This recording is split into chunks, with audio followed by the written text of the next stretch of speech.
Welcome in to the best in true crime podcasting. This is True Crime Tuesday. I'm your host, Tim Dennis. You know, last week, folks, on the paranormal part of the program, Darkness Radio, we were talking about women on the fringe and the paranormal side and women in the paranormal. Today on True Crime Tuesday, we're going to talk about women who murder. That's right. We're going to give women their due as to women who take out either other women or women who take out men or vice versa, and the reasons they do so. We're also going to focus on women who are murdered and why they're murdered. We're going to talk about femicide today with our guest, Mitzi Szereto.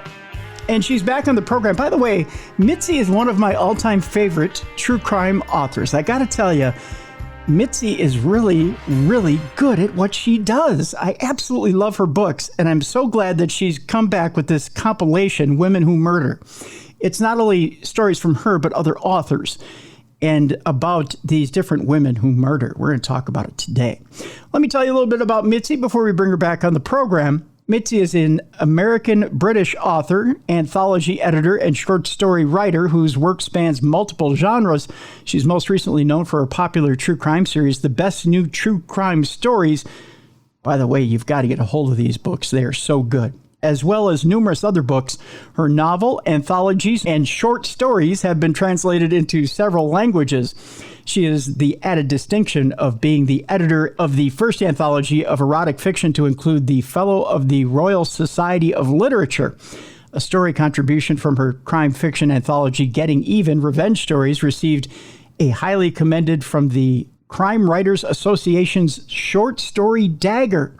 Mitzi has appeared internationally on radio and television and at major literature festivals and has taught creative writing around the world, including several universities in the United Kingdom. She produced and presented the London-based web TV channel Mitzi TV, which has attracted an international audience. Segments have ranged from chatting about classic cars with Formula One race driver, BBC TV presenter Tiff Needle, and couture shoe designer Jimmy Choo, joining in a lively pub sing-along, and covering a teddy bear festival with her Ursine celebrity sidekick, Teddy Teddaloo. She also portrays herself in a pseudo-documentary British film, Lint the Movie. Her oft-neglected blog of personal essays can be found at Errant Ramblings, Mitzi Sereto's weblog. We're going to have a link to her webpage so you can catch all of that and get to know Mitzi as well. As right now we're going to focus on women who murder. Let's bring her back to the program.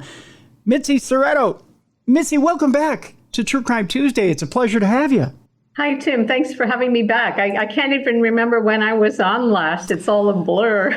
I know we had you, gosh, what was the last book we had you on for? I'm trying to think. I know we've had you on for a couple of them. I think it was last year fall, I think we had you on? Well, was it a true crime book? Yes, it was. Okay, yeah, this is my 8th one now, and it's been a lot of books in a short span of time, so I guess I can't remember now. I know you are prolific. You keep putting them out there, and I know it was a compilation, the last one that we had you on for, that with other authors. And let's tell people, I know you're pulling from different sources, different authors, and you're putting together these compilations. With this one, Women Who Murder, let me start it off with this. Why the subject, and is it a rich subject? Is this a niche as far as women who murder? And was it hard to find stories for this book? I'll answer your second question first. It wasn't hard to find stories. I had a lot of people pitching stories to me, but I think it is niche in a way that it's that niche aspect that makes this subject so eye-opening and that attracts people to it, and it makes people fascinated by it. As I said in my introduction, maybe women just haven't caught up with the men yet. I think it's so shocking, especially, I'll speak from the men's side of things. It's so shocking because I think for men, we want to think, well, women are so nurturing, they're so caring. There's no way they'd ever do that to us, right? Should we? That's a cultural thing. Women are pigeonholed. They've been pigeonholed for centuries into some role. That role is usually being, a mother and somebody's wife, if I don't know. I mean, if men were pigeonholed into that role, we'd probably have seen the statistics being less as well. It's just some people don't fit into that mold, and then in the case like this with women who commit murder, that's probably breaking every conceivable mold society's basically put on women. I know you say in the book there's 3 reasons. Is it 3 reasons why women kill? Well, not really 3. I would never say there's only 3. Okay. I think I touched upon some of the usual ones, like jealousy, perhaps, some kind of romantic competition, money, and of course, to get out of an abusive situation, which we also have addressed in the book as well. So, I mean, it's not just all a bunch of bloodthirsty women out there murdering. I mean, there's women who have had to kill to save themselves, really, or they've saved themselves and their families. What's interesting is, and what I love about this book is you've pulled from a wide range of, I want to say, motivations.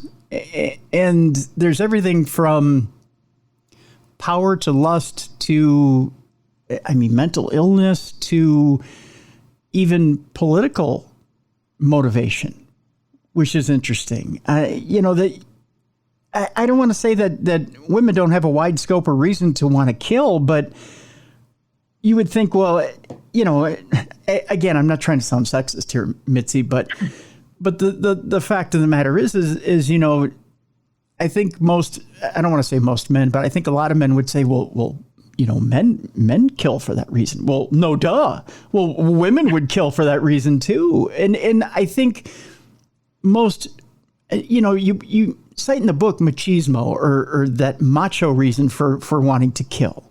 There's that idea that in a macho society, or, in South America, they talk about machismo, or having that bravado of putting yourself out there. And no, women are taught to be more meek or more mild, but to actually have the stones to put yourself out there and say that, well, I'm going to take somebody's life in my hands and extinguish it. That's out there. I think we got to. I think we're all human beings, and I think that our society's been too hung up on gender and gender roles and what one gender can do and another gender cannot do, and where everybody's just people, and there's good people, there's bad people, there's all kinds of things that go on and things that affect you in life. Why should we really expect, say, a woman to react differently from a man if they're in the same situation? I think we got to get past that kind of thinking. And, it's to the positive and the negative, obviously, but. Which brings me to my question. I was setting it up for this question. Why is it that we need to put that role, or why do we need to put that, forgive me for not putting this more clear. Why is it that we need to put that label there? Why do we need to put a precursor on that for women? Why do we need to say, well, there's a reason she had to do that. There's a reason she had to kill. Why can't we just say, well, she killed because of this? Well, she killed because she had a reason. Why do we have to make an excuse for a woman to kill instead of just saying she did it because? Again, I think it's just our culture's way of looking at women and the roles women have had. And I think some people are more comfortable keeping. We could go into another episode about how there's a trend now to put women back, barefoot in the kitchen kind of thing. Mm-hmm. That's where some people are comfortable keeping women. They don't want women to be on equal footing. Not saying, being a murderer is exactly furthering the cause, but I think finding an excuse, it's like, I suppose, in a way, you could really get into a whole discussion about kids that commit heinous crimes, and we keep excusing it. Oh no, they didn't know any better. They're a kid. And some people are just evil. Okay, I don't care if it's a woman. I don't care if it's a teenager or a juvenile. There are just some people that are evil, and maybe we just shouldn't keep finding excuses for everybody. Obviously, if it's something like as there's a case in the book about a woman who was horribly physically and mentally abused by her husband and almost murdered by him. And she just has to kill him. I mean, she sees no way out of it. I think we could all understand that, especially women, since women are often the ones who are the victims of domestic violence. Yeah. So, I mean, yeah, we can certainly excuse her. But we have another case in the book where a woman is just a serial stabber, and she gets off on this. She likes to kill people. She likes to stab people to death, and there is no excuse. There's nothing we can say is a reason that triggered her to do that. And I suppose that's the kind of cases that are the most kind of light a fire under people, because they can't find any way to excuse it or any explanation for it.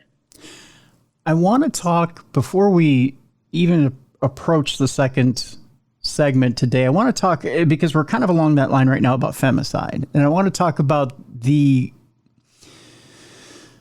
fact that it's been around for since the beginning of time, but the fact that it still exists today in 2024, and that it doesn't seem to be going away. In fact, it seems to pop its ugly head up the more that women advance. Yeah. I know you're referencing the story in the book by Tom Larson about the cases in Mexico, where they finally recognized femicide as a crime and women as a vulnerable group. I just have to say, one has to wonder who these people are that seem to be so threatened. I mean, obviously, and not to be sexist, as you mentioned earlier, but you get back into that conversation, but it seems to be mostly men who are the ones who are threatened. And not all men, but enough men that it makes this a very concerning problem and a danger. Women are in danger of being victimized by these kind of men. And you have to ask, what's the problem? What are you so worried about? Why are you so threatened? I think Tom put it eloquently. He cites back to, was it Roman times, when and I don't remember the order that says it, but says if you let women rise up, eventually, they take you over. Become your masters. Become your masters. Yeah. You could get into that whole thing and address that to race as well. The same thing. Keep groups of people subjugated so that one particular group will always be on top. Right, which is strictly just fear-based. That's all it is. Which, if you want to take the positive side of it, you let someone become your equal and you get great gifts from it. You get great, amazing, wonderful things. I mean, the fact of the matter is if everyone becomes equal, you share culture, you share wonderful things, you share things that you never knew would spring forward, and you become, I guess for lack of a better term, you become inspired because you get different ideas, you get different, just different everything. It becomes a wonderful melting pot of ideas and different, just different everything. And you can share things between people and be able to become stronger because of it. And to sit there and say, well, I don't need that person's idea, or I don't need that person's line of thinking, or I don't need that person because of this, is to be ignorant enough to think that I know better. Well, do you really? Usually the people who think they know better don't. I think that's pretty been proven time and again. Yeah. I found that chapter that Tom did pretty interesting. I mean, he focuses on Diana the Huntress, who, if people aren't aware, can you tell us a little bit about Diana the Huntress and what that chapter is exactly? Well, Tom took two cases about bus drivers who were murdered and by a passenger, and basically no one ever came out about who Diana the Huntress was, and it's thought that she basically was just striking back, and whether these bus drivers were rapists or not rapists. Apparently, there's been a lot of problems in Mexico with bus drivers who were sexually abusing women, attacking women, etc. And she just kind of wanted to make a point, and she made a point all right, and became rather a folk hero, and brought this to the light, into the light more about how women are just basically living in fear because of these men who just think they can do whatever they want.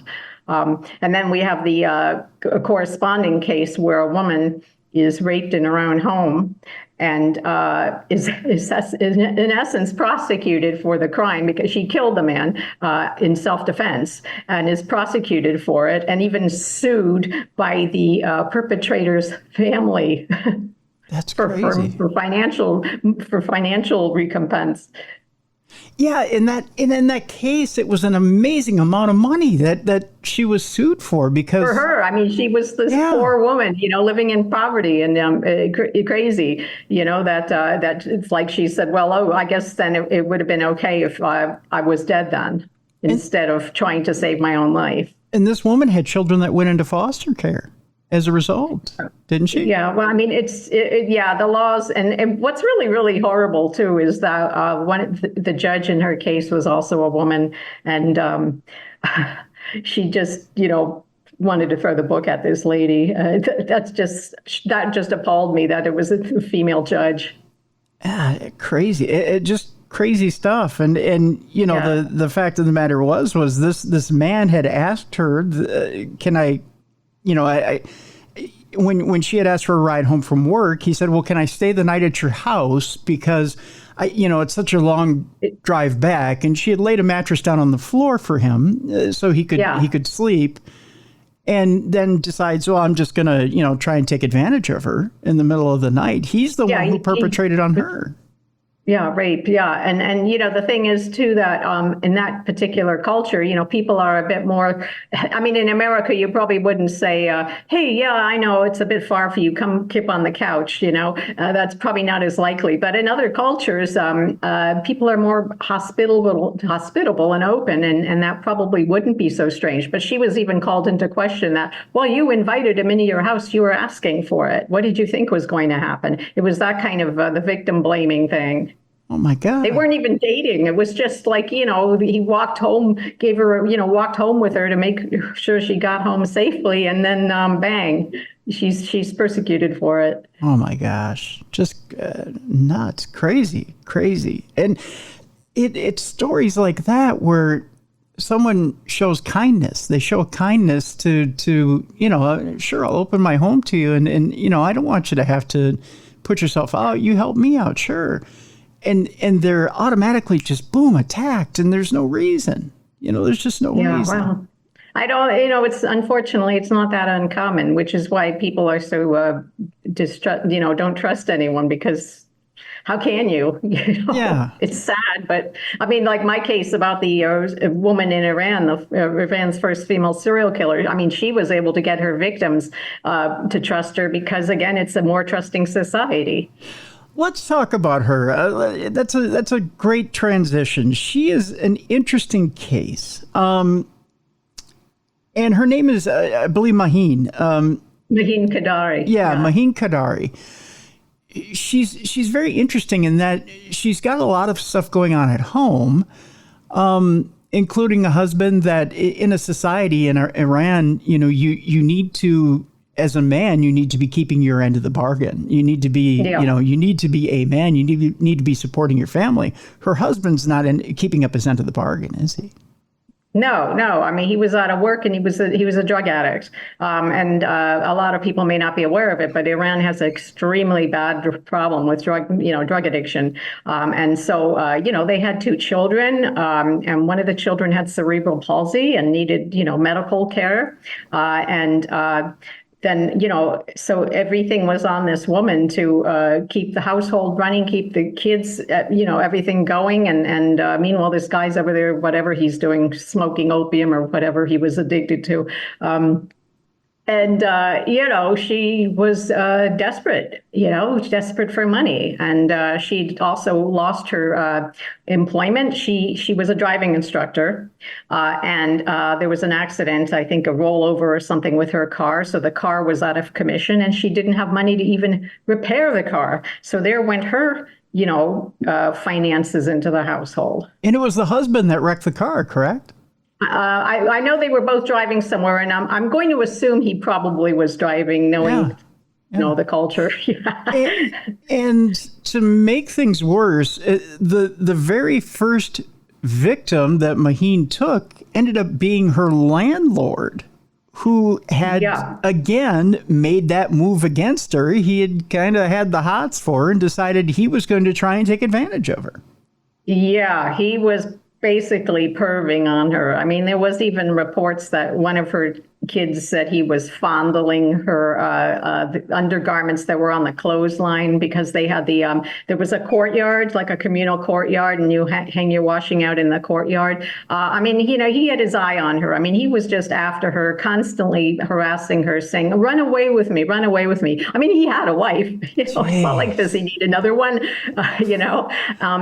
Apparently things just got to the point where she just lashed out, and they ended up to his apartment, and she's fighting back against him, and he just wouldn't leave her alone, and she kills him. It doesn't seem, from what my research shows, she certainly didn't plan to kill him, but it was just one of those things that happened. And then she kicked into gear about, well, okay, I better do something about this. Get rid of this guy's body. And the whole thing starts with that.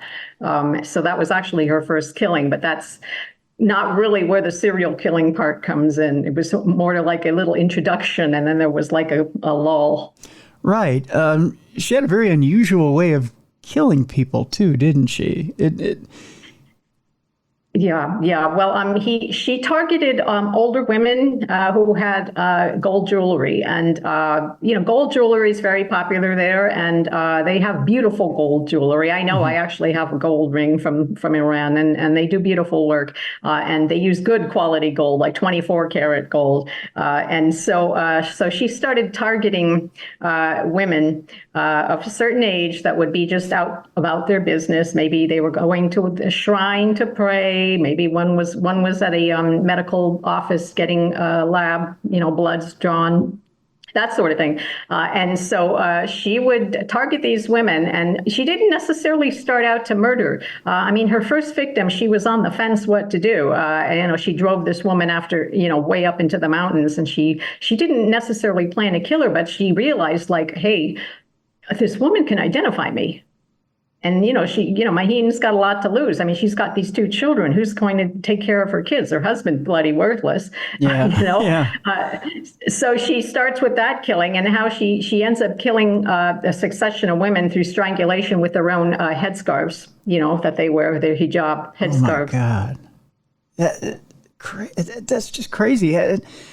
And again, I don't want to give too much away about the story, but of course, like most killers, as she starts to do more and more, she gets more laissez-faire about the way she goes about it. And it's just business. She gets really professional, and she starts thinking of it as her business, which sounds pretty cold. But I think she just became more and more immune to what it was she was actually doing, and in a way divorcing her humanity from what the ultimate goal was. And that goal was gold, so I have money, so I could look after my kids and keep a roof over my head.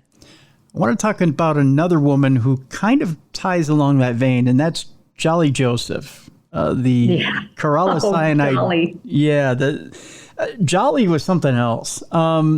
She was. Yeah, let's talk about her for a moment. Explain to us who Jolly was and her upbringing, and why it was that she felt she couldn't last on her own merits, because she was quite brilliant. Well, the story is almost comical in a way. And I mean, in a sort of black humor, Yeah. Jolly Joseph, this is a story from India by Shashi Kadapa, who is a Indian writer. This is his third time in one of my true crime books, I think 3 times. Yeah. And Jolly just was very, very greedy. She wanted money. She wanted position. She wanted prestige in the community. It's a different culture. And so, you've got everybody sort of knows everyone's business, and people want to be thought of highly in that particular community. Whereas most of us, we could care less what someone one block over thinks, or if they know us. But this is a whole different ball game. And so she kept inventing things. I mean, she kept claiming she had these degrees, and she wasn't showing up at school at the courses. She forged her like master's degrees.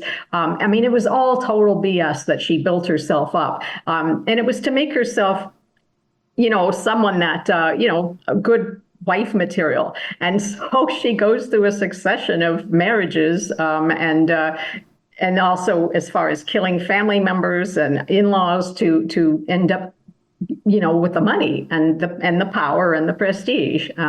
It's a completely crazy case. And the odd thing is it's still ongoing. I mean, there's still been no resolution or trial, because apparently trials in India could go on for a really long time. It's absolutely crazy. She started out with the easiest thing, which is just, she steals a gold earring away from her friend at school when she's young, and it goes from there. And then it's forging her degrees. It's forging a document to prove that rather than doing the schooling, which she's incredibly bright, forging her documents. She's bright in some ways, but maybe she wasn't necessarily academically bright, but she was sure as hell bright about how to get rid of people. Right. Yeah. And so I'll forge. Very skilled. Yeah. She'd rather be lazy and forge the documents and say, I got a master's in this than do the work. Right. Well, yeah. She just, wanted the life of luxury, sit back and relax and on everyone else's dime, so to speak. Yeah. And then it's, then I want to marry a man of money, and then I'm going to work my way into the family. And then it's, well, you know what? People are starting to, when she says, oh, I got a job teaching here at a prestigious university. Well, then she starts disappearing every day to make it look like I'm doing this. And then there's just so much deceit here, Mitzi. Yeah, she was disappearing, but she was disappearing to have it off with some other guy that she met. So, I mean, she was always one step ahead, where, already kind of ahead of the game, that when she gets rid of the current people, then she's got the next one lined up and what she's planning to do there. She was damn clever. If I can, I'll just give this little tidbit. The most clever part of her deal is figuring out, I've got to find a way to get rid of these people before they get on to me. And she figures out, well, I've got to use poison. I can't use rat poison because it's too much and you'll be able to smell it, but I can use cyanide. And she figures out by, I can get it from someone who's a jeweler, and she has a jeweler in the family. So she goes after the jeweler in the family. So she gets it within the family. And to her credit, manages to keep the jeweler in the family quiet. Meanwhile, all these family members are dropping dead. I know. I mean, it's. I think if you wrote this as a piece of fiction, you wouldn't believe it. You'd say, no, that's too far-fetched. It would have to be like a farce, in order to be work, to pull in an audience, because it's just so insane and so ridiculous. But I mean, and the cyanide, she'd like put it in, like cooking it in the curry and feeding it to someone. I mean, and she even did it. She even poisoned an infant. Yes. Because she had the next husband lined up, and he was married and had a baby. So she had to get rid of everybody. So it was like, first, the infant and the wife, they have to go out of the picture. And she befriends the wife as well. So it's so calculated. Yes. And that is the most chilling part of that story. And again, I want you to read the book, folks, in order to find out how she kills this infant. It will curdle your blood when you read how she kills this infant. Again, Women Who Murder is the name of the book. We're talking to Mitzi Szereto about it.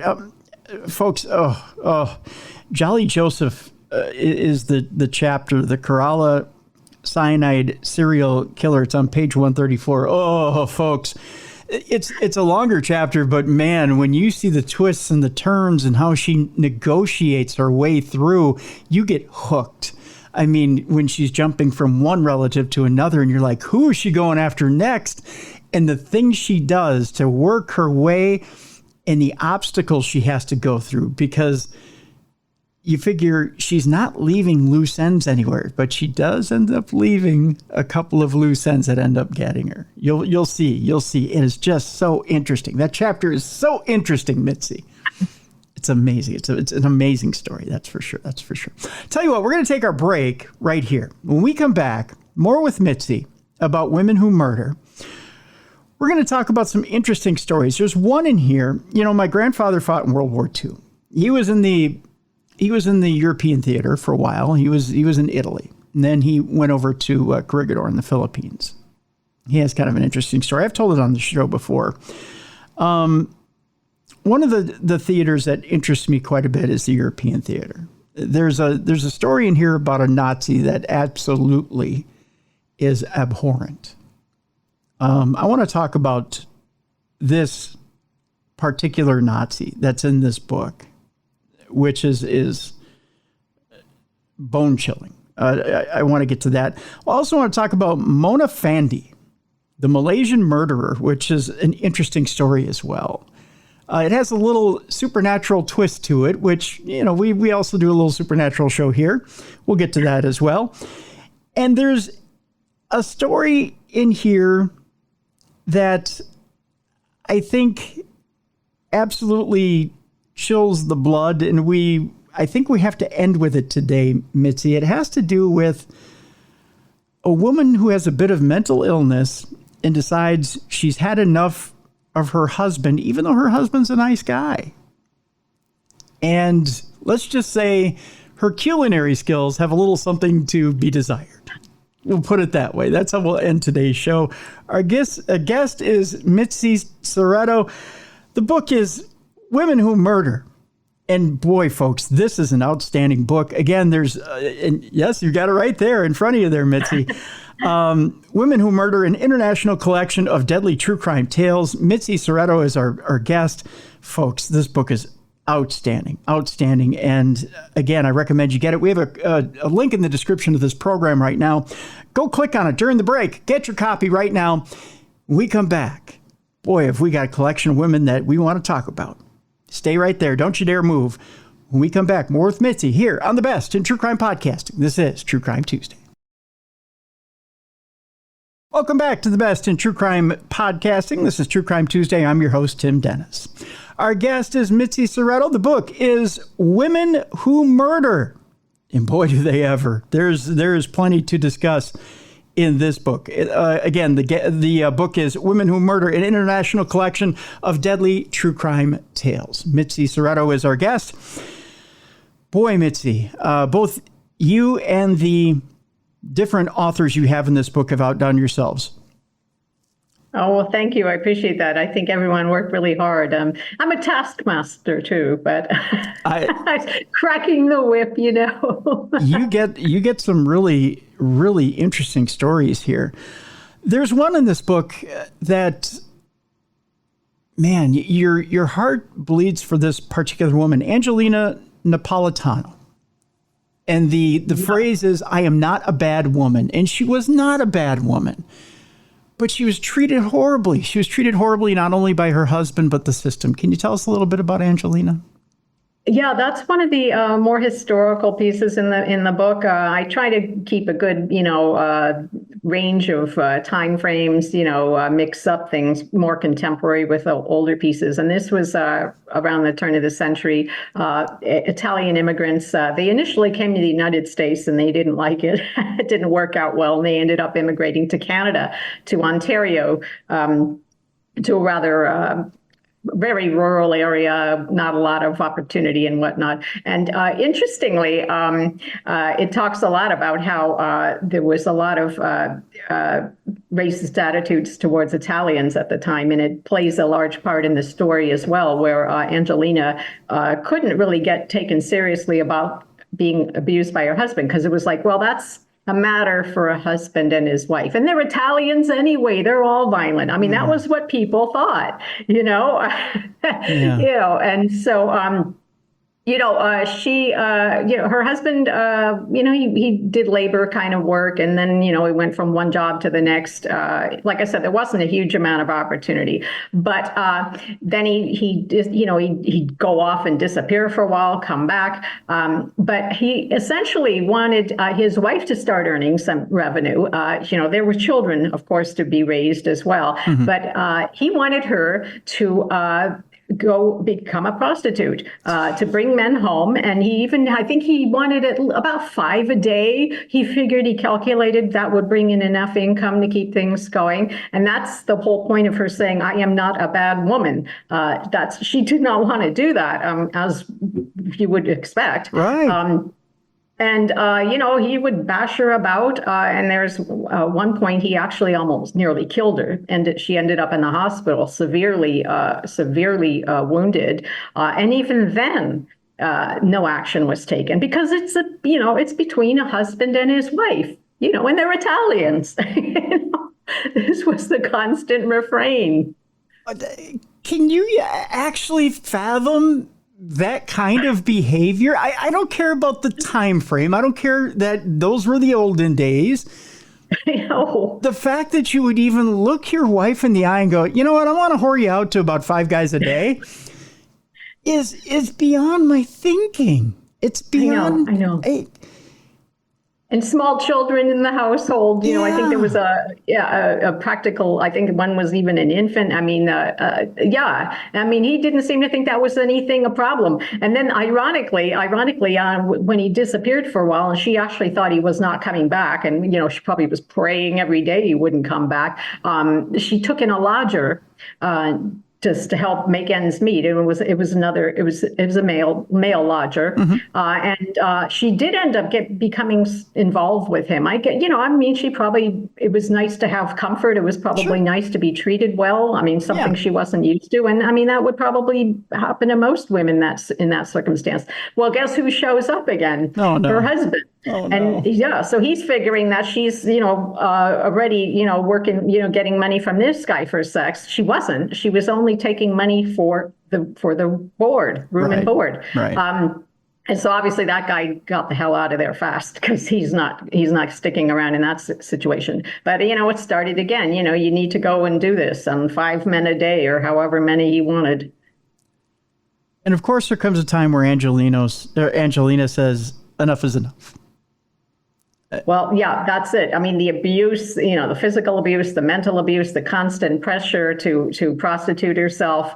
And she essentially just decides to kill him, and she gets an axe and she kills him with the axe. And then she goes and tells the neighbor, just to let you know, I've just killed my husband. And she sits there passively and waits for the authorities. They pretty much try to hang her out to dry. Apparently it's perfectly okay, all the things he did to her. But when she finally said, enough is enough, I have to save myself, or at least my children, from this fate of having him as a father. It was horrible. I mean, the way she was vilified in the court, vilified everywhere you can think of.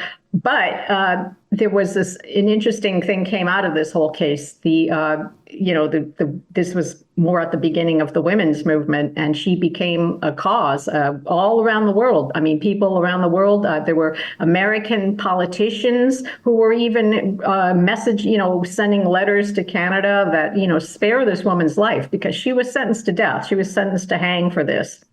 So there was a huge public outcry, but certain people in the court, judge and the prosecution, they just kind of didn't want to really back down, because that would be a sign of weakness. So they essentially commuted it to life sentence after huge international pressure.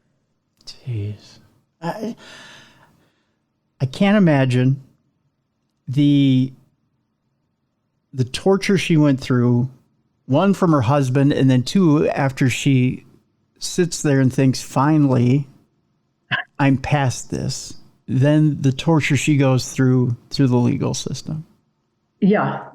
I mean, it was horrible, and how they, nothing. They couldn't even use her in her defense the fact that her husband nearly killed her, because it was I believe it was the prosecuting attorney was saying, well, or the judge. It was either the judge or the prosecution saying, well, then that would be like saying, well, something that happened 6 months ago, we could go ahead and kill someone for that, because it had been like about 6 months, I believe, previous, so there was nothing in her defense, that nobody wanted to hear anything in her defense.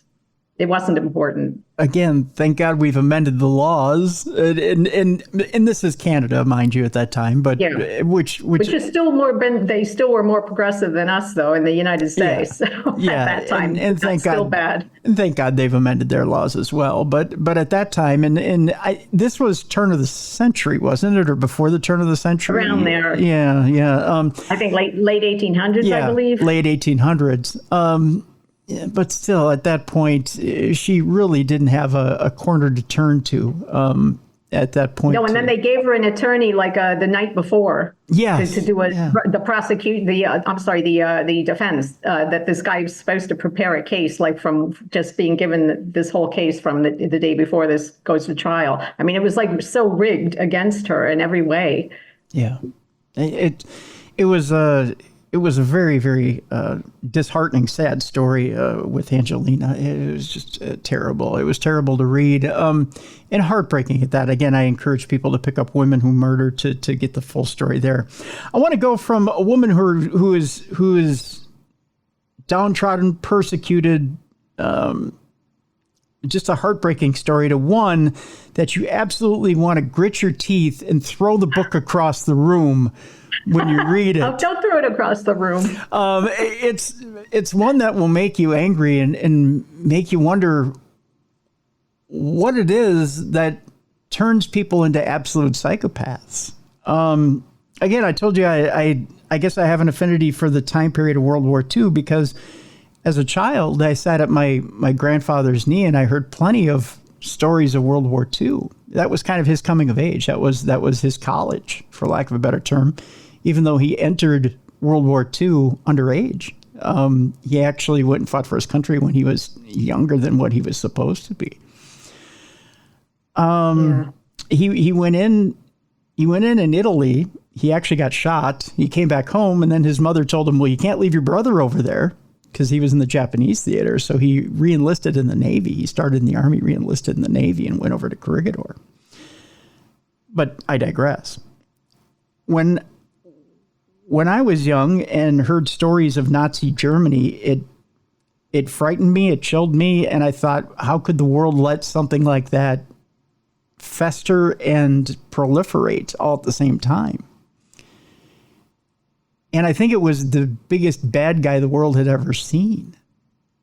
When you hear those stories, and then you see the individuals that ran the machine, and it's a lesson in psychology, Mitzi, that you when you look at the individuals, you go, man, that's just not only a psychologist's nightmare, but a psychologist's textbook as to disorders and different disorders that you could just crawl into their mind and go, wow, that is just messed up. You could go into their backgrounds and see, what does it's a chemistry set of what does it take to make this person. And one of the ones you have in the book, Irma Gressa, is, she's got many, many nicknames that you colorfully point out in the book. I believe she was, what was she called? The Beast of she was called the Beast of a couple of different places. Wasn't she the Bitch of Belsen and the Beast of Belsen? Lots of names. I don't even think the writer covered every single nickname. It was so many. The Angel of Death. There were many. She was a piece of work. Can you tell us a little bit about Irma? Well, yeah, she was a very young woman who aspired to join. She wanted to join the Nazi Party, and even her family didn't want her to, but she did anyways. And she wanted to become a guard, which she finally did. The SS, the female guard, and she was. This is one person that there is no way to justify or excuse or find any excuse for what she did. She was totally evil and a complete sadist. I mean, she loved to. She got off on people's pain, and it's referenced in the story many times that it was a sexual thrill for her. So I mean, think of Ted Bundy, stick him in the camps, and you could kind of get an idea. Mm-hmm. There were, these weren't reports, these were actual truths. She carried not only a pistol, which she lied to interrogators both from America and Britain that she carried an empty pistol. It wasn't empty, it was loaded. She carried a walking stick in which she beat prisoners with. She carried a whip that had wire on the end of it, and she would whip women's breasts until they were hamburger meat. Yeah, and interestingly enough, when things started to leak out about how the inmates were being treated, the people at the camps, the Nazis hurriedly put together some sort of medical thing to kind of fix these poor women up, which I had no idea about that, and neither did the author, because I mentioned about that. Let's look into that further. But yeah, I mean, she even had dogs that she kept starved so that they would go terrorize the people in the camps. No, she was I don't know. I can't think of anyone that I've read about that was this positively horrifically evil. And interestingly enough, she even violated the rules of what she was supposed to do as a guard. I mean, even her supervisors were telling her, hey, cool it, you can't do this, you can't do that, you're not supposed to have this kind of weapon. She defied them all. She honestly didn't even care. I mean, she was so bad that you had big positioned Nazis above her saying, hey, Aunt Irma, no. Yeah. She was one of, if not the, I mean, you put her right next to Goebbels as one of the top, one of the top sadists, one of the top engineers, one of the top, I don't know, I can't come up with an evil enough word, Mitzi. There's just not an evil enough word for her. And her age, I mean, she was so young as well. And you wonder, how could somebody be that developed in their sadism, in their whatever it is? I don't know if we could even call it hatred. I don't think she hated, but I think she just loved to thrive on people's pain and misery and whatever. And and the power, obviously the power, she got off on that, clearly.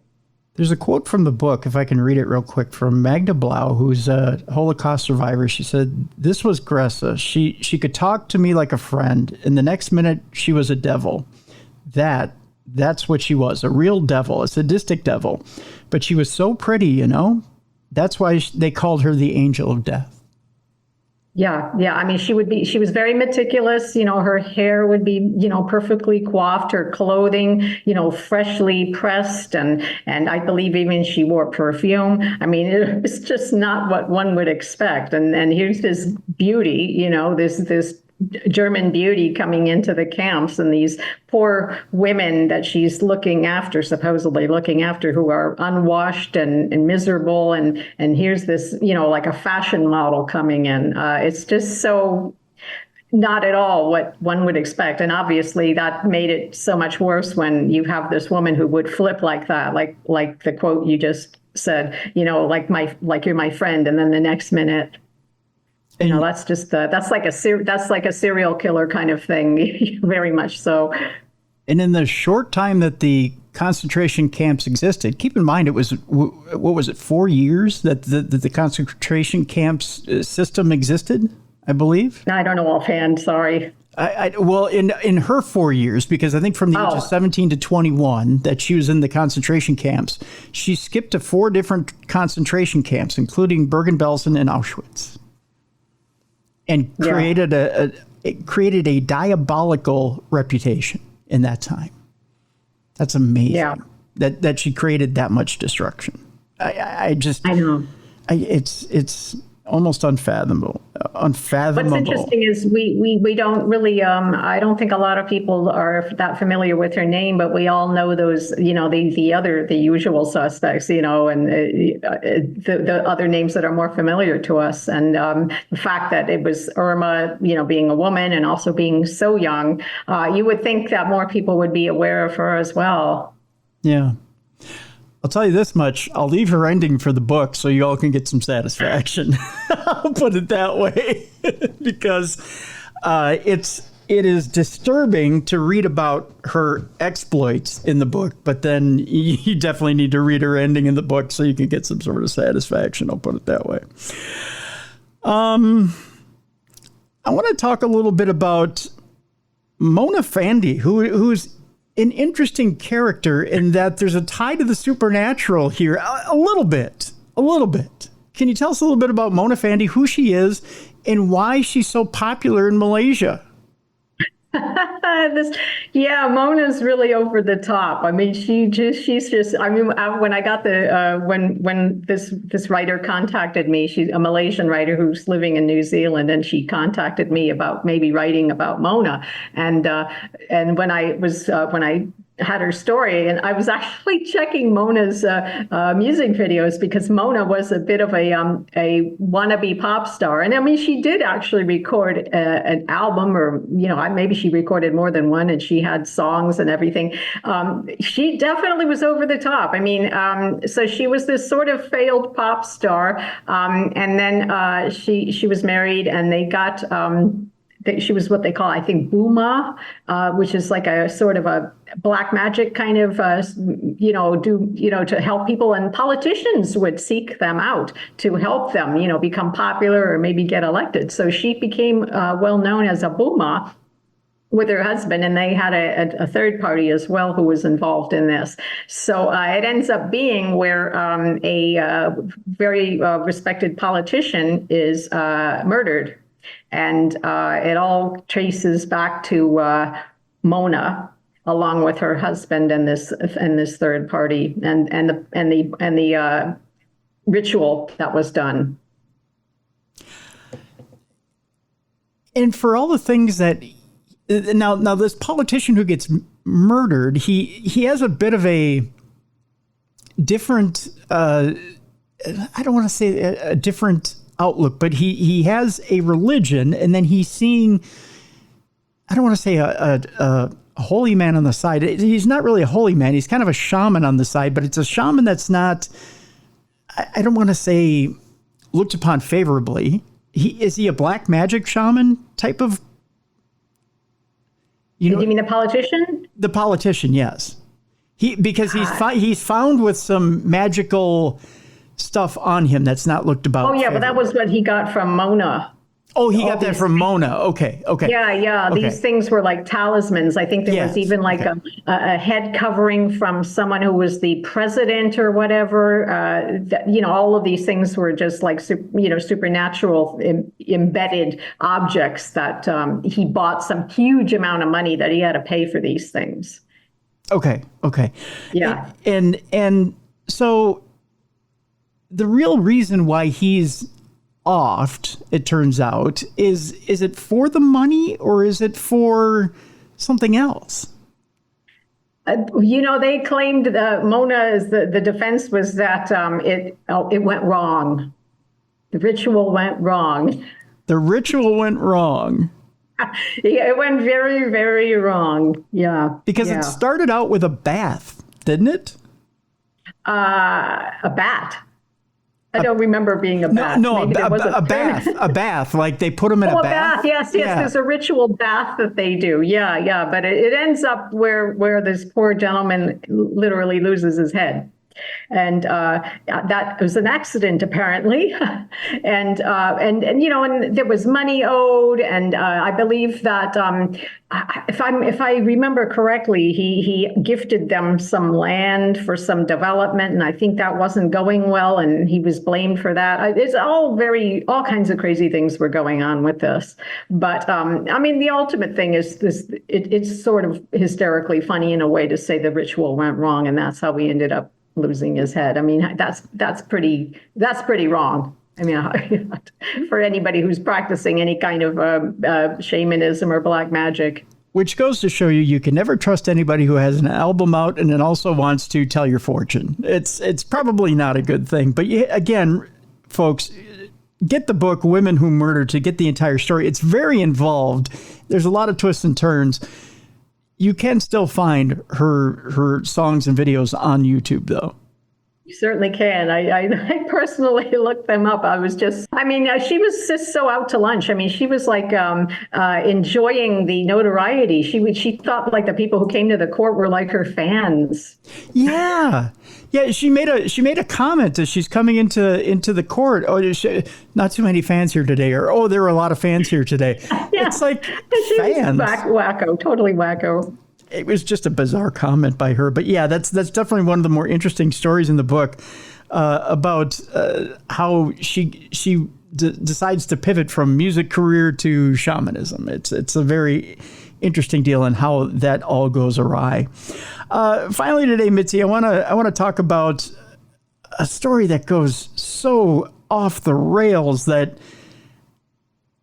I was incredibly shocked. It's like a modern day horror movie. I don't want to get too far into it because I want people to pick up the book and read it for themselves. But I want to talk about Catherine Price and about John Price, Pricey. He's supposed to be at work this particular day, and he tells a lot of the people at the bar.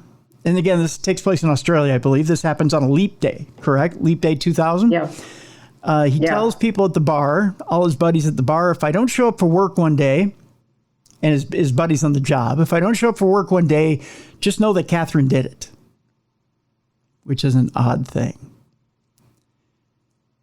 Can you explain to us why Catherine would have done it? And what happens when the police do a welfare check?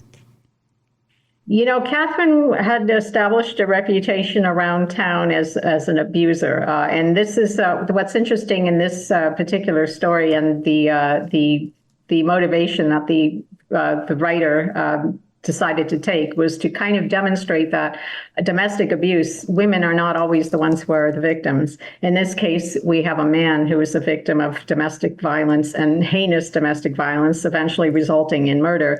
But Catherine had a reputation. She had a long history of relationships with men, and she was abusive to all of them, physically abusive. And you kind of wonder how she keeps getting men. I mean, I went and looked at photos of her and I'm like, yeah, right. But yeah, we've probably met people like that in the past. And you wonder, like, how do you keep finding partners? But, he'd heard about her, that, she had this reputation, and he still went forward getting involved with her. So this was in Aberdeen, Australia, which is, I believe, is south of Sydney, but a world away from Sydney. And I mean, the major business in town was a slaughterhouse. So, this is already setting up a rather not a great thing, that people are, this is not a great profession. This certainly can't be mentally healthy to people to work in these places. So, she was quite good at that job. And as if one reads the story, they'll realize why. Mm-hmm. And how it eventually led to poor Pricey's demise. But so I mean, he was getting concerned, and he wanted out of the relationship, and she basically threatened him, and he was going to leave, and then he stupidly went back with her again for like a one night thing. I mean, she must have been pretty hot in the sack, because I mean, the fact that he went back for more, I just don't get that. But he did. And so, he didn't show up for work, and he had already talked to someone, I believe the chap who lived across the road, and said, if you don't see me around, you need to contact the authorities. And so, yes, it ended up becoming a welfare check. And the police had been out there before because of all these domestics going on. So they knew Catherine, they knew the house, and the house is shrouded in darkness. No one's answering, and they eventually make their way in, and there's some very disturbing things, very, very disturbing things that eventually lead them into the kitchen. And they do find poor Pricey, and he's not quite intact. Let's just say that. And this story got a lot of publicity in Australia. And, it was one of those things when I was working with the writer about how to best tell this story without being completely, unreadable, because, I mean, the details are pretty bad. And she did rein this in. I mean, there's actually newspaper reports that are far more graphic than what we actually put in the story. But this is such an extreme case about what Catherine did to her partner. I mean, this is, it wasn't just a murder, it was a slaughter. Yeah. Alicia Holland is the name of the author who put the story together. Kudos to her. I don't read too much. I mean, I'm pretty jaded when it comes to a lot of these stories.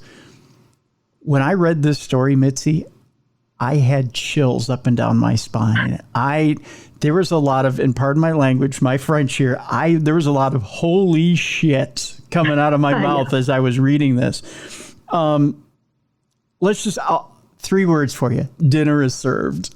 And people go get this book, because it is, man, this story alone worth the price of admission. It's, oh God, kids, I'll tell you, Catherine Price is one sick puppy. Yeah, but again, there's just something to take away from this story, as well as about the fact that, there are men who are abused, and, Pricey did try to get help.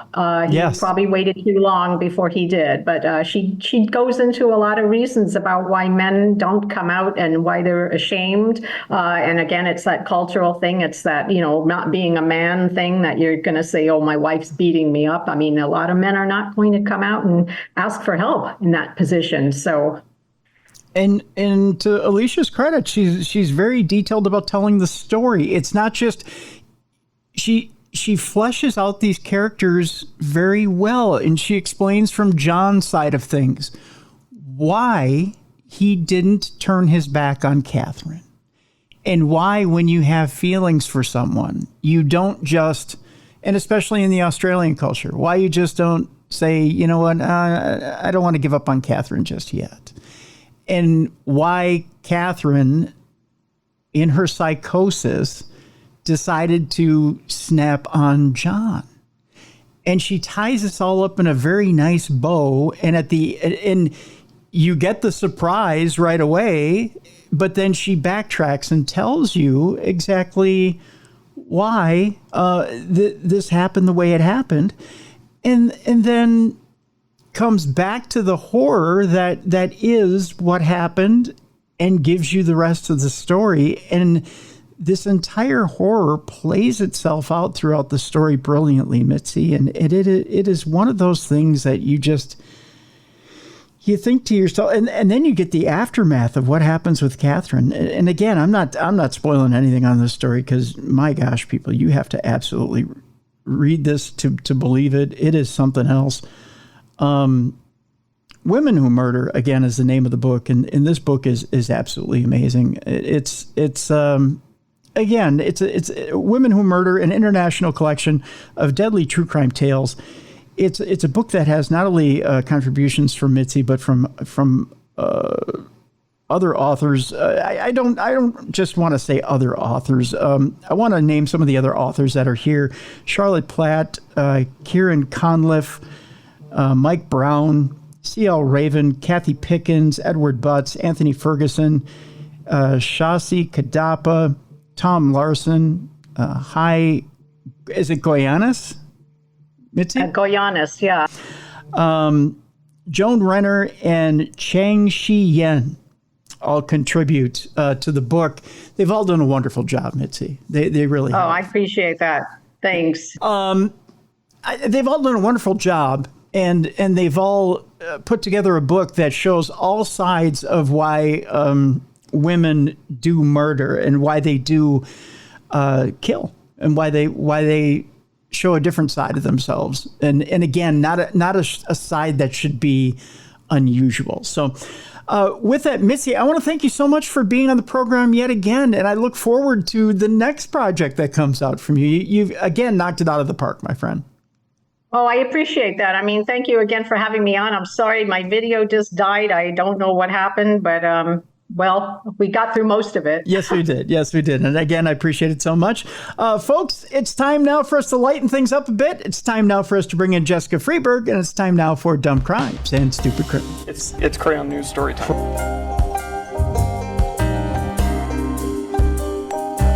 What happened with this dude, Christ Bearer? I heard he cut his penis off and then jumped off a balcony. Suspect pulls gun from butt, shoots twice at Denver police. What is your emergency? I need help. And what's the problem? I'm too high. You're too high? Yeah. It's that time, the time you're all looking forward to. It's time for Dumb Crimes and Stupid Criminals. And with that, we need a co-host. We bring in now the intelligent, the witty, the sarcastic, and sardonic. I don't even know that that's a word. I just use it on occasion. It sounds like sardines, and it makes me giggle. Here she is, Jessica FREEBURG. How you doing, Jessica? Hello. You can't top that introduction. Well, you can. I just, you could probably You're top using it. words I don't understand. I know. What does sardonic mean? I'm going to have to Google it now. You're going to make me all smart and teach me new things Yeah, I in know. the first 10 seconds. Don't you put those on a pizza? I mean, I don't know. Anywho, we got lots of interesting stories after we had Mitzi Szereto on talking about women who murder. I'm on this women kick today, this week. I don't know. It's I'm in love with the women. I don't know, especially the ones who want to kill me. I'm just saying. It's yeah. So yeah, actually, the book "Women Who Murder" it's amazing. That sounds amazing. I love It is. the show on ID channel, Wives with Knives. Have you seen that one? No, So good. is it? Yeah, I love me some crazy ladies. There's a story in the book. We just got done talking to Mitzi about it, about Catherine Price in, gosh, I refuse to tell you everybody the entire story. I might tell it to you off the air. Essentially, 3 words here, Jess. Dinner is served. Sounds dangerous. She worked in a slaughterhouse in Australia. Okay. She had a bit of the psychosis going on, and she decided she wasn't going to take no for an answer when her boyfriend served her with an AVO, or our version of a restraining order. So she decided to let herself in to Jonathan's house after he had kicked her out and put on a sexy black negligee. Ooh, go Catherine. Decided to grind him down to a nubbins and put him to sleep, and then took out her knife set that she used at the slaughterhouse No. and went to town. Wow. Mm-hmm. From love to murder. Yep. And let's say she knew her way around a human body as well as an animal's. I mean, yeah. You just got to know the joints to cut. No, So they say. I mean, I don't know. she knew her way around. Yep, and so she let's just say, again, 3 words, dinner is served. You have to read the book because No. the author that wrote that particular story, Mitzi takes a bunch of different authors, puts them together. They each have their own story within Women Who Murder. Oh. Allison is her name, and man, the way she put the story together, chef's kiss. It is brilliantly crafted. I have just jotted that book down, and I am buying it now. There you go. So it's wonderful. So go out and get it. It's in the link is in the description of this program, folks. So you'll be able to pick it up yourself. So speaking of it, we might as well start off with this story then, as long as we're talking about a little fillet of John Price. We should talk about a shocking report about a Vegas cannibal case. Oh, no. Yuck. This guy is 29 years old, Jess. He's accused of murder and eating the face of his victim. Just the face, huh? Well, it's the tenderest part of the body. I have no idea. I got no idea. It happened on May Day. The Las Vegas man who was spotted eating the face of his victim, that he allegedly murdered. Yuck. Aren't you supposed to give Mayday baskets with goodies in them? Yes. On Mayday, not eat people's faces off. Right. Yeah. I think he totally misconstrued the meaning of Mayday here. Yeah. Got it all wrong. It's hard to scream Mayday when someone's eating your lips off. It really is. So the Las Vegas man who was spotted eating the face of a victim he allegedly murdered told police that he was tweaking, hearing voices, and fought with a shapeshifter before killing, through the help of the higher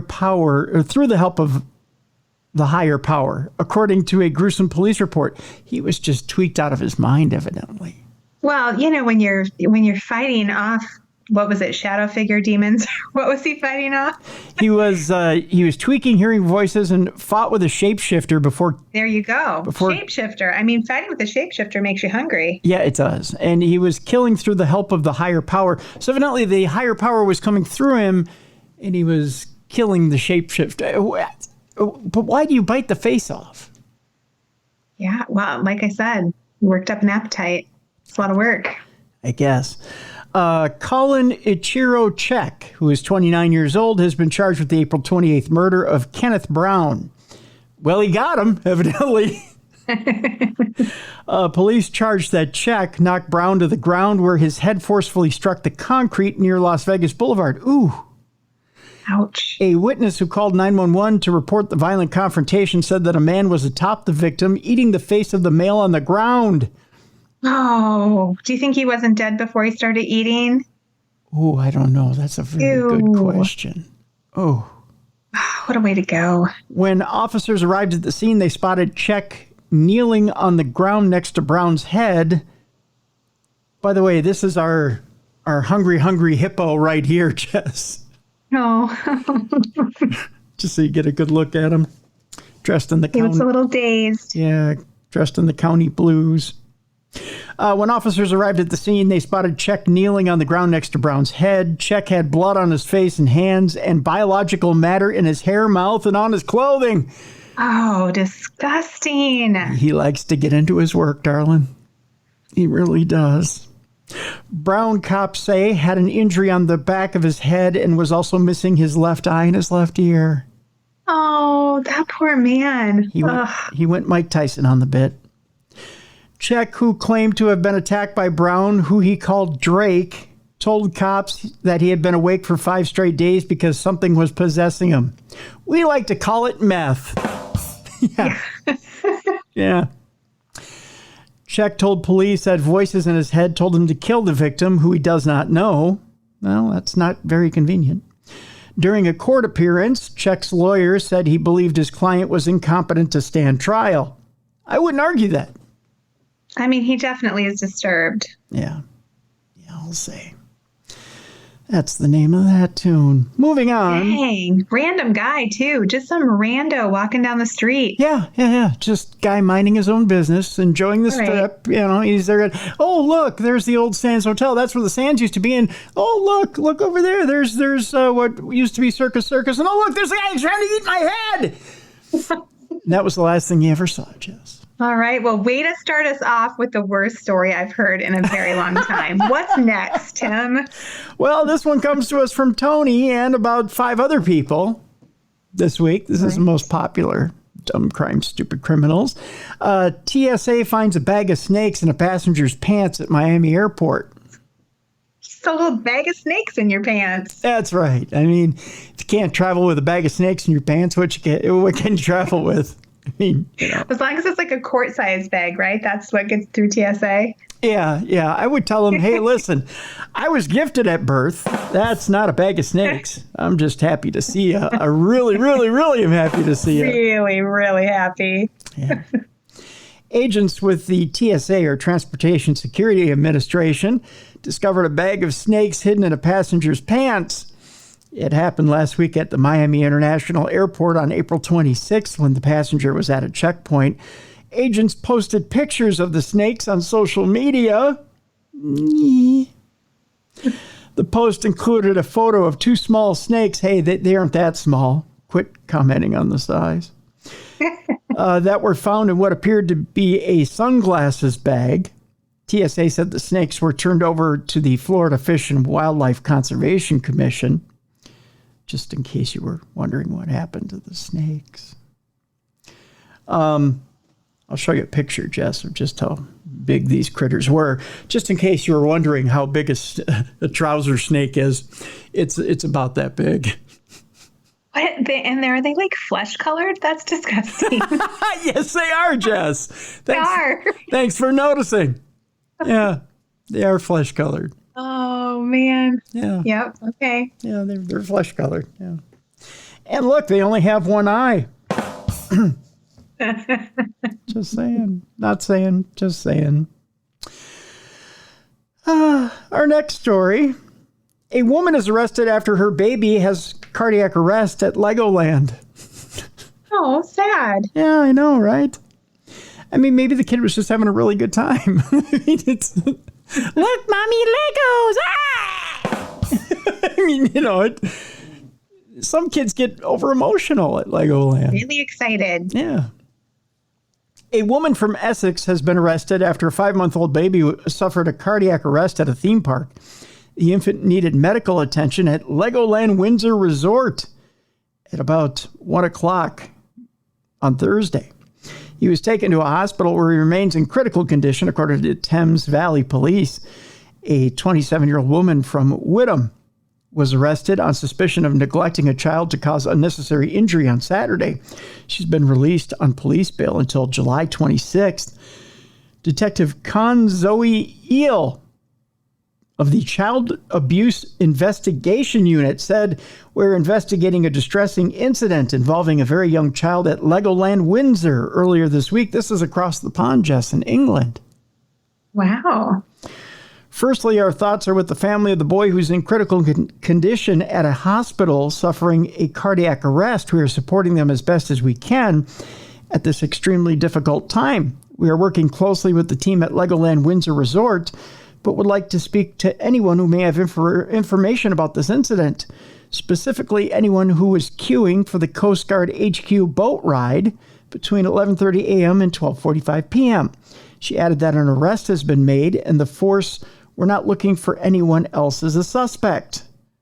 I would ask for the public to please avoid speculation about the incident and to respect the boy's family at this deeply upsetting time. I'm wondering why you arrest a parent for a child's cardiac arrest. She must have done something that freaked him out. Like, did she take him on a roller coaster? Like, I'm really trying to wrap my brain around this one. Well, here's the deal. Okay, so reading this Women Who Murder book, a lot of times a cardiac arrest or something that looks like cardiac arrest can actually be a cyanide poisoning. Oh, yeah. There has to be more to the story. Yeah, something that maybe they suspect that mom tried to murder the child. I don't know. Very strange. Yeah, it's an interesting story, that's for sure. It's a bizarre story at that. I'll give it that. That's for sure. Our next story has to do with and again, sent in by, I believe this was Tony who sent this in. An elderly Texas restaurant owner is attacked by suspects who refuse to pay the bill and they're still on the loose. What? Yeah, normally not just dine and dash, and beat them up. Yeah, it's dine, deck 'em and dash, evidently. is how this story goes. A troubling video has been released showing a moment that a Texas restaurant owner was attacked by a group of suspects he says refused to pay their meals at his eatery.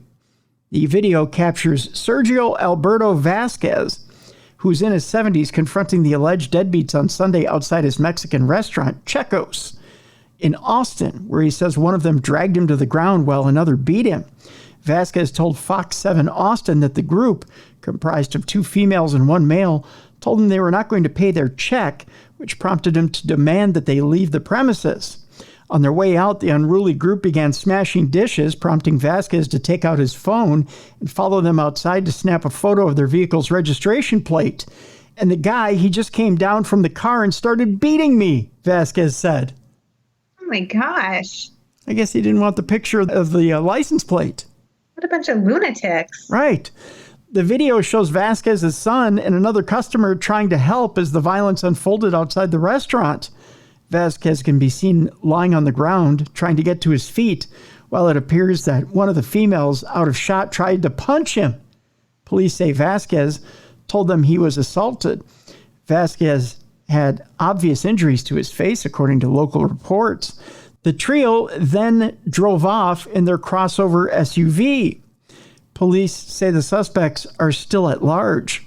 I want to say thank you very much for those people for helping me, Vasquez said. I hope this video can be seen, so when these guys come in, call the police. These little kids, these children, they need to learn a lesson, so they're not doing this everywhere they go, Vasquez said in Spanish, according to Fox 7. His daughter Maria says she's astonished that people could attack a senior. It's ridiculous that they want to come into a business and especially do that to an elder, like we were brought up to respect our elders, not to ever treat them that way, she said. They're calling on the public to help police catch the perpetrators. Anyone with information can submit a tip anonymously to austincrimestoppers.org or by calling 512-472-8477. It's a bizarre look. Actually, there's some stills right here, Jess, of them beating up the elderly man. Did they not have a shirt on either? What's happening? One of them, looks like he took off his shirt to beat up the old man. Really intimidating him with his pipes. There's barely, he looks doughy. I think too much Mexican food, if you ask me. I'm just saying. A little bit too many carbs. Maybe you should add some protein to that. Maybe more beans. One too many chalupas. That's right. You got to lay off the fried ice cream at the end of the meal. Maybe a little more steak in that taco. Yeah, that's probably what you should go for. Here's an interesting story, Jess, going to Murraysville, Pennsylvania. Now, if you were going to collide into a place, what would be the perfect place if you're going to get into an accident? Call it kismet, call it fate, call it anything else. It's like drive my car into a place? Mm-hmm. Well, I don't know. I'm kind of hungry, so that Mexican restaurant sounds kind of good. I could drive my car into that. Maybe they give you some free food while you're waiting. Yeah, I mean, I'd pay for it. That'd be nice. Yeah. That'd be advantageous. Yeah, I would say, probably collide into my favorite restaurant. Maybe get something to eat. Yeah. Someplace with good food. Yeah, or like collide into my favorite comic book shop and, take time to read. Yeah, that'd be nice. This tanker truck slammed into a car collision center in Murraysville. Huh. So maybe, that's ironic. Yeah, maybe he could get it fixed up while he's waiting. A Murraysville business is facing a hefty cleanup after a large tanker truck slammed into the side of its building on Friday afternoon. I was pretty shocked. You don't see it every day, said Brian Bauer, who was biking nearby when it happened. He had to go, no, come on, that didn't actually happen. Right? Probably thought he was in a fever dream or something. Right. The tanker meant for carrying water was empty at the time that he hit the collision center. The tanker truck crashed into the Bauer Collision Center on William Penn Highway around 3 p.m. That is very ironic. Very ironic that a tanker crashed into a collision center, said another biker, Mason Lisovich, who then asked, are we in a Seinfeld episode? No, he didn't say that part.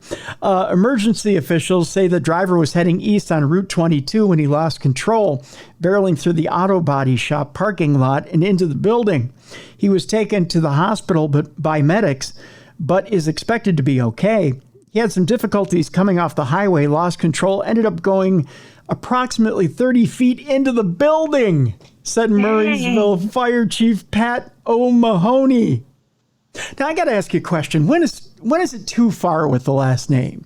So Pat Mahoney is good, but isn't Pat O'Mahony a little too Irish?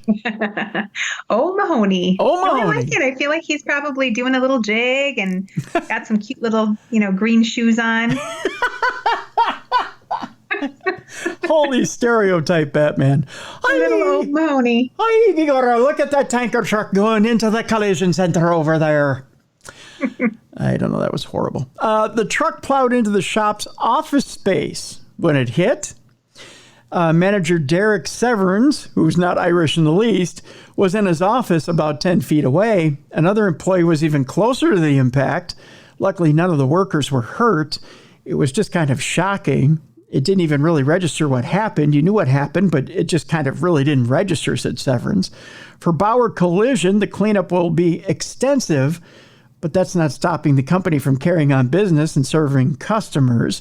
We have a Chevy dealership on Route 286, Bowser Chevy, so we're going to set up an office over there. Hopefully there's no more tanker trucks in the area. No kidding. We have all the office workers going over there next week, call customers, explain what happened, move all our appointments over to there, said Severns. In addition to the damage to the building, owner Gary Bowser says there were 2 or 3 cars that were also damaged by the out-of-control tanker truck. Boy, he wiped out everything, didn't he? One fell swoop. You take your car in to be fixed at the collision shop and it comes back worse. Yeah, I know, right? You guys were supposed to fix this. It just looks like it got hit by a tanker truck. Oh, well, going in the wrong direction. Oh, well, it did, sir. It did get hit by a tanker truck. I mean, can't you tell?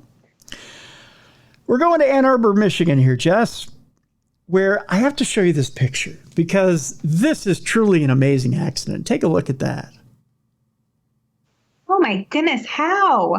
How did they get up like that? I'm about to tell you. All right. This car landed vertically, folks, on Ann Arbor Street.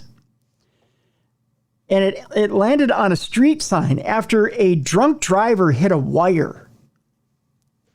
A wire? This takes talent. Okay. Talent and incredibly a lot of alcohol. Yeah. And believe it or not, after this car landed vertically, Jess, on a street sign. So keep in mind, folks, this car is ass end on the pavement, right? It's sitting on its bumper, rear bumper. Its front end is on a sign. So the right front quarter panel is leaning on a street sign. All that weight is leaning on the right front tire, on the right side of the car. It is being held up, propped up by a no parking sign. That's it. Wow. So it's being held straight up in the air by a no parking sign on the right side of the car. That's it. That's crazy. We're going to Ann Arbor, Michigan, where a car landed vertically on an Ann Arbor street sign after a woman drunkenly struck a wire attached to a pole, according to police. The crash happened at around 3:40 a.m. on Friday, April 26th at Lincoln Avenue and Wells Street. Police said a 24-year-old Ypsilanti woman was driving the car with 3 other women as passengers. There were 4 women in the car. Oh, man, I'd be so mad at my friend. How do you get out of that car? I mean, they're like up in the air. You got to pull a Duke Boys on this deal in order to get out. She struck a guide wire attached to a pole, and that caused the car to land on the street sign. All 4 women were standing outside the car when police arrived. They were not injured. I got to know just how they got out. They had to rappel down. Somebody clearly had like a rock climbing kit in their purse. Something. Now get this, Jess. Ann Arbor police said the woman had a blood alcohol content of 0.17. You don't say. Yeah. She was taken into custody, by the way. She didn't get away with that. 0.17. Just a little tipsy. A little. Almost, no, I'm sorry. Definitely 2 times over the limit. Oh my God. Wow. Hit a guide wire up in the air. Boom. Landed.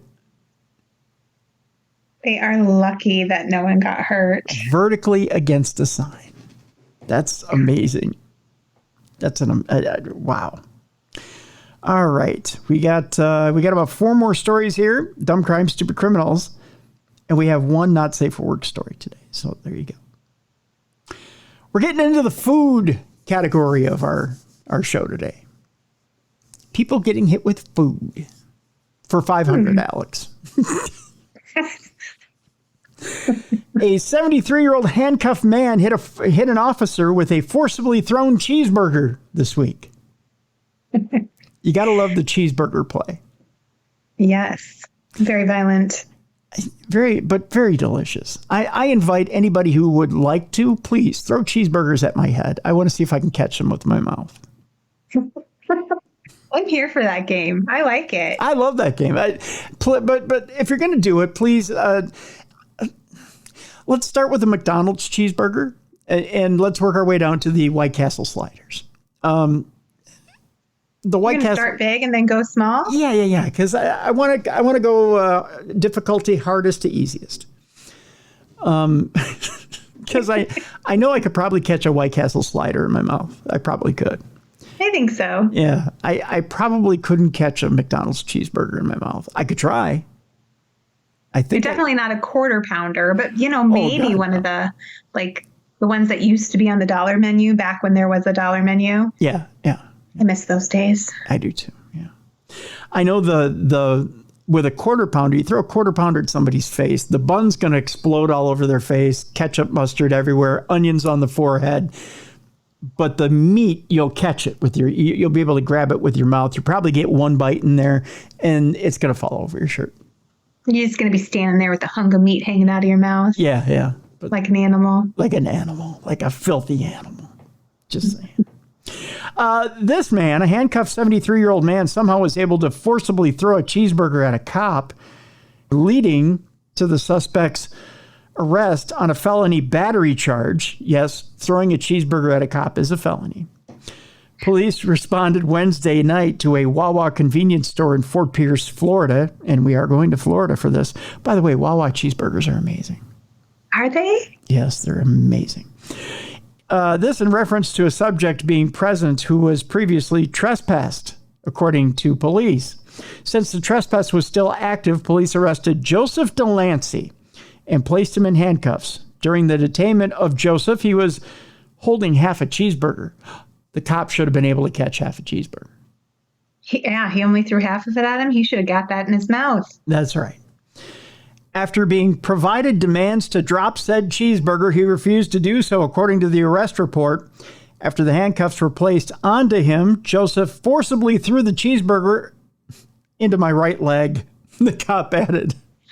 Into his right, and that's a felony. What a dumb way to get a felony on your record. I can't believe he arrested him. It hit your right leg. Gonna teach him a lesson. I mean, it's not Don't like throw stuff at cops. It's not like it even hit your body camera. It hit your leg. Soiled his pants. The cheeseburger struck the patrolman, leaving behind burger residue on the thigh of the lawman. I think that was an Eric Clapton song, wasn't it? If it wasn't, it should be. I struck the sheriff, but I did not spat the deputy. There's there it is right there. There's the guy who threw the cheeseburger. Oh, yeah. He looks fierce. He does look fierce, doesn't he? He looks defeated is what he looks like. Burger residue on the thigh of the lawman. That sounds like a Bob Marley lyric, doesn't it? It does. Yeah. I left burger residue on the tire. Don't know, man. Delancey was charged with trespassing or misdemeanor and battery on a law enforcement officer, which is a felony. How much bail, Jess, do you think burger residue on the thigh of a lawman is worth? I feel like it's going to be high. Like 20,000. Ooh, come down a little bit. Okay. 10. Yes, $10,000. Yes. What do I win? Just my admiration for being able to hit that. Yeah. All right. He's locked up in lieu of $10,000 bond on the higher count.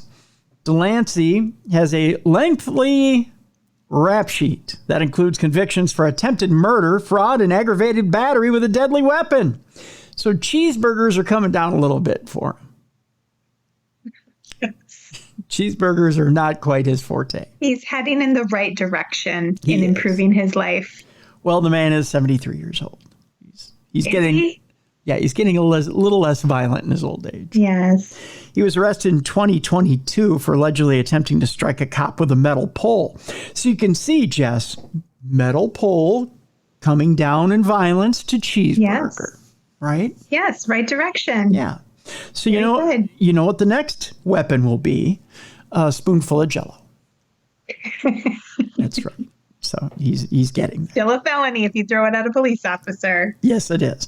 So the next time it'll be like spoonful of Jell-O at a corrections officer.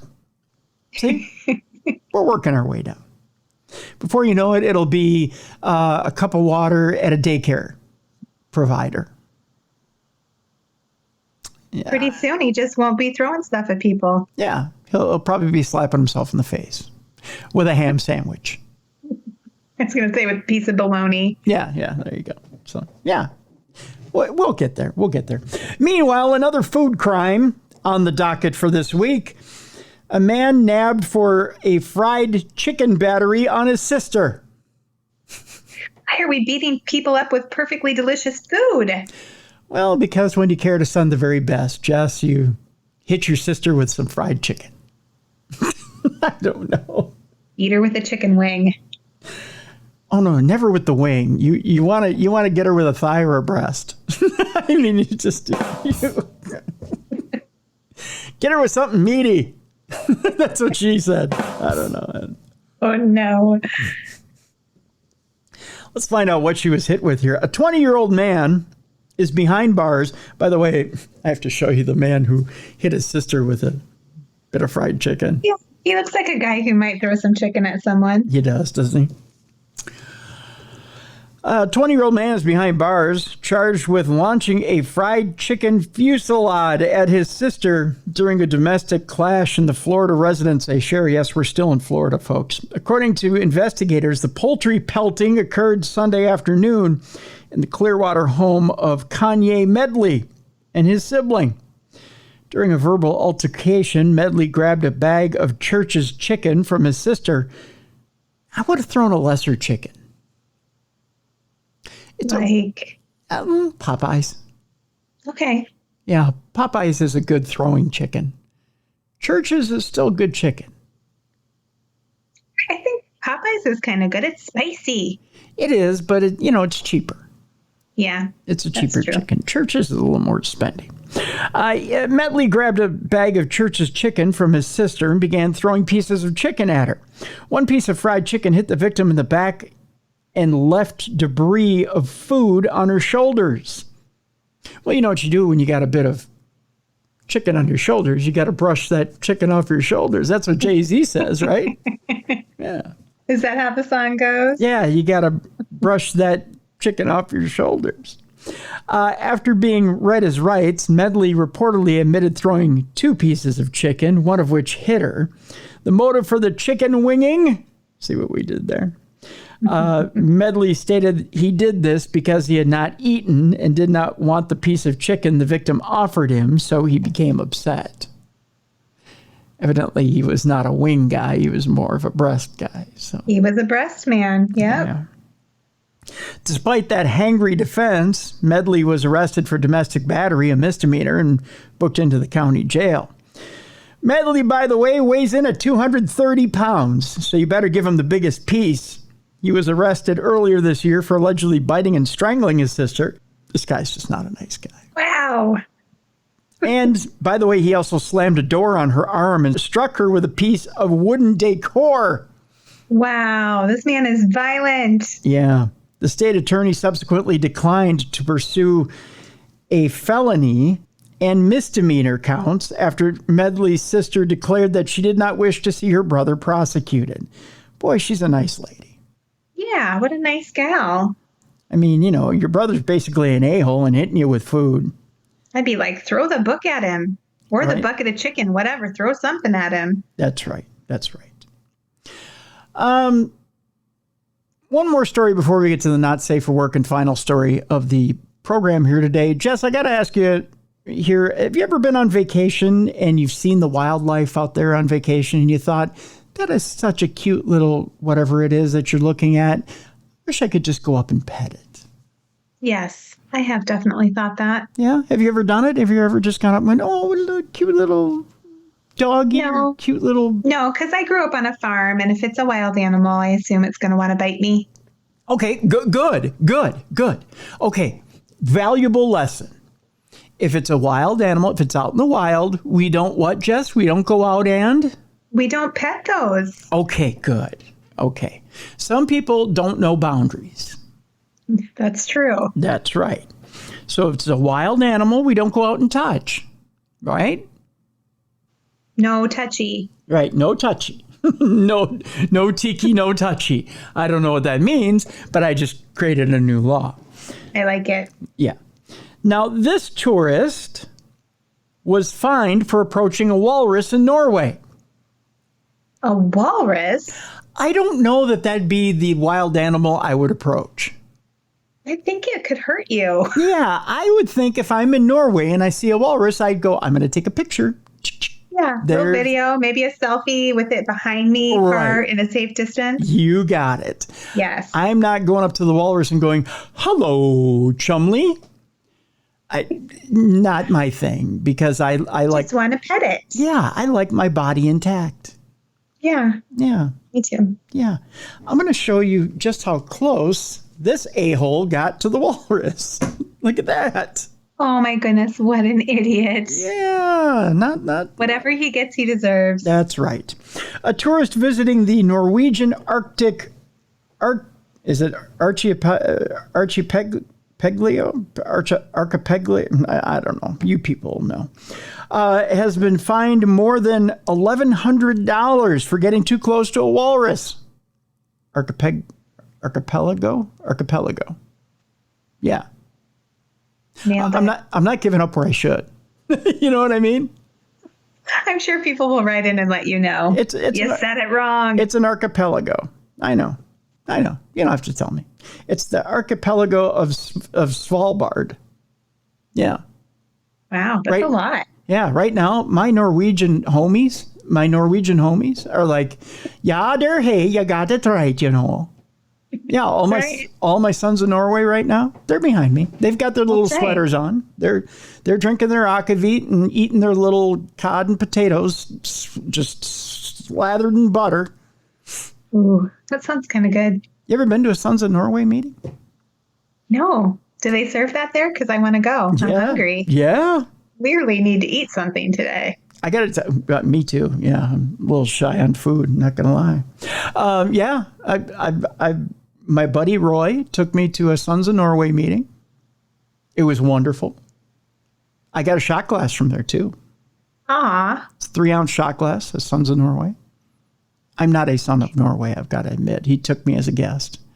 That's fun. We did shots of akavit out of the shot glass. 3-ounce shot. You have your shots of akavit. You do way too many shots of akavit. And we had our basically what they do is they give you this white plate with lots of white food on it. Yeah. So it's a white plate, white potatoes, the best cod I've ever had in my life. Big slab of codfish. And they bring these, and I kid you not, Jess, I think everybody there was on a statin drug because they bring these pitchers of butter. And they are pitchers of real melted butter. Wow. And they're not little pitchers. They are Kool-Aid pitchers full of butter. What? This is like a dream. I know. Potatoes with pitchers of butter and cod. You just like dump it on there? That's what you do. Oh, man. And I looked at Roy and I said, why are we getting full, like 64-ounce pitchers of butter? And he goes, because what you do, buddy, is you just take and you pour it all over the plate and until your plate is drowning in butter. Wow, that sounds delicious. I just gained 10 pounds listening to you describe it, though. Oh, I know. It's so good, Jess. And I'm like, don't threaten me with a good time here, buddy. And he said, no, that's what you do. You drown it in butter. So the potatoes and the cod is drowned in butter. And that's what it is. Potatoes and cod. Potatoes and cod and butter. That's it.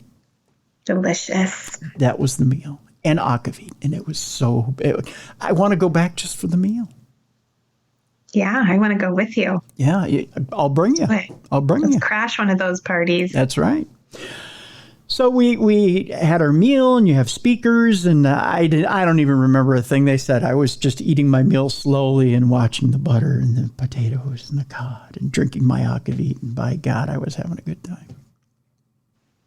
Sounds like the best. What does that have to do with this walrus? Not a clue. I just had to tell that story again.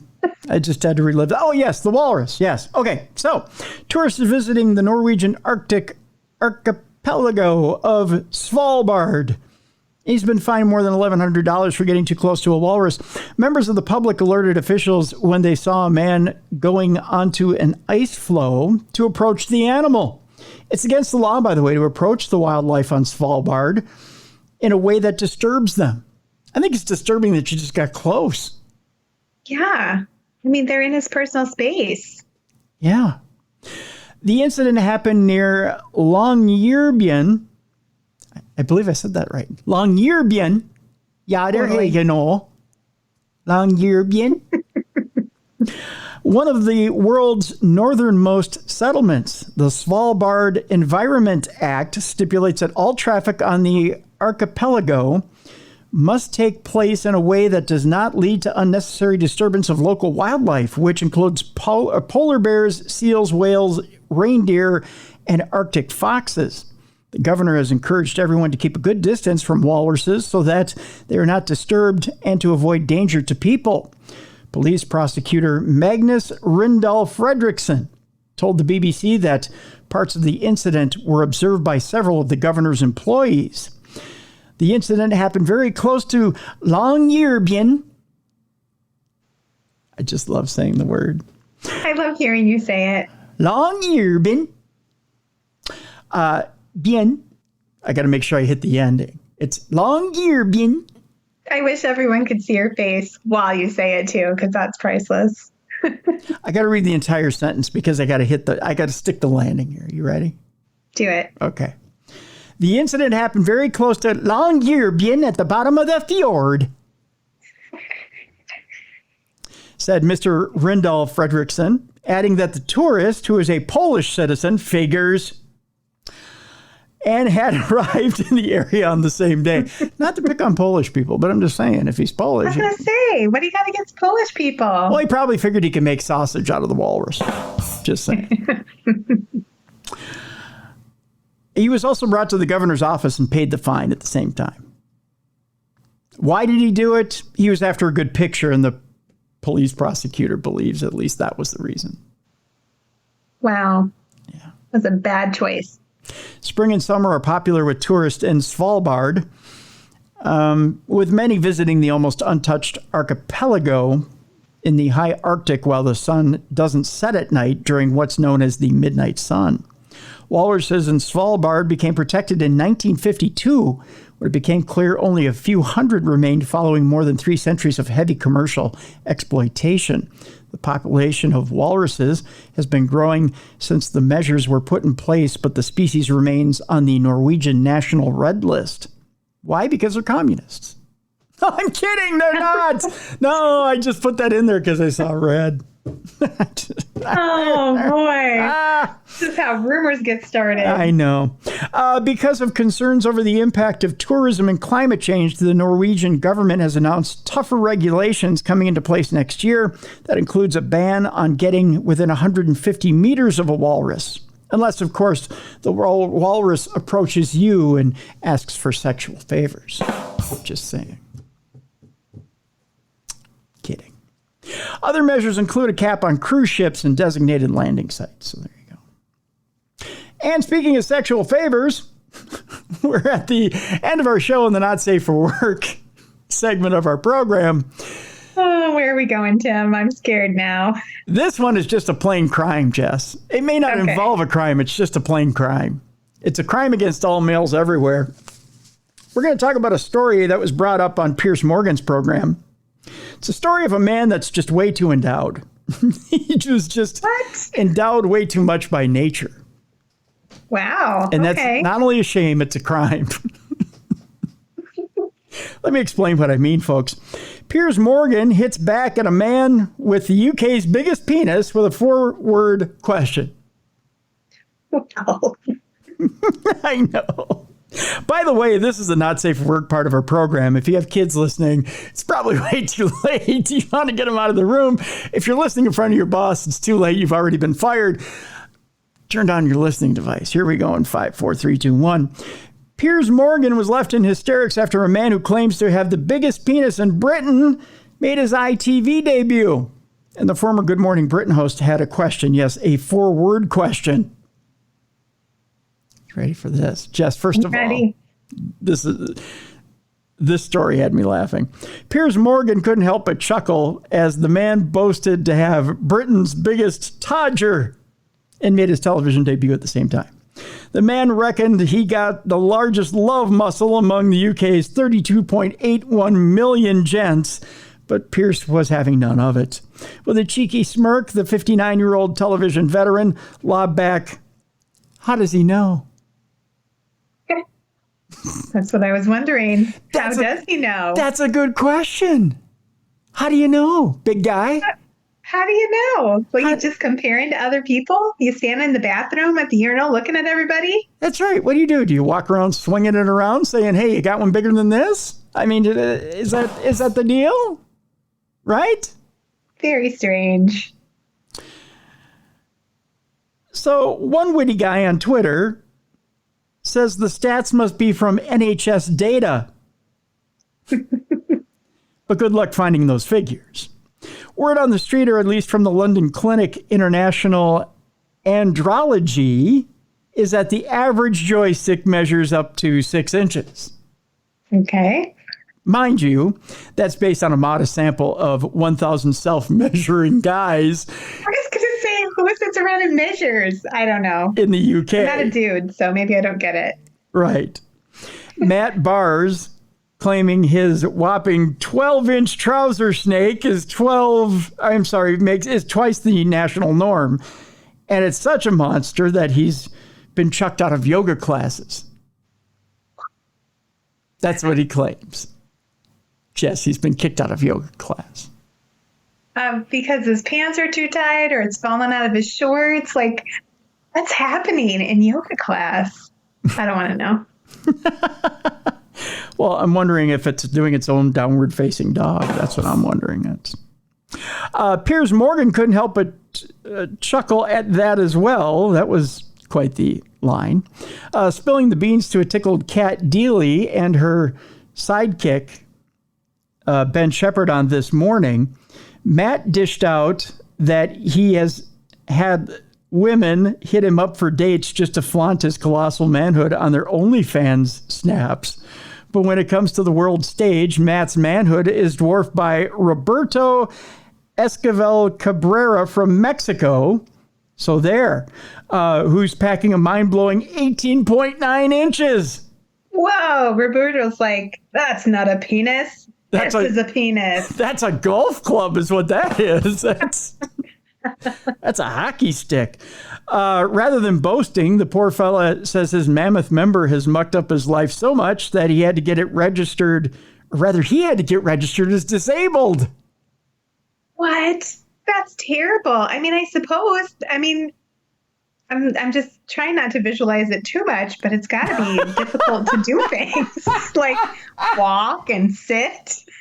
I'm trying not to visualize it. That's a great lie.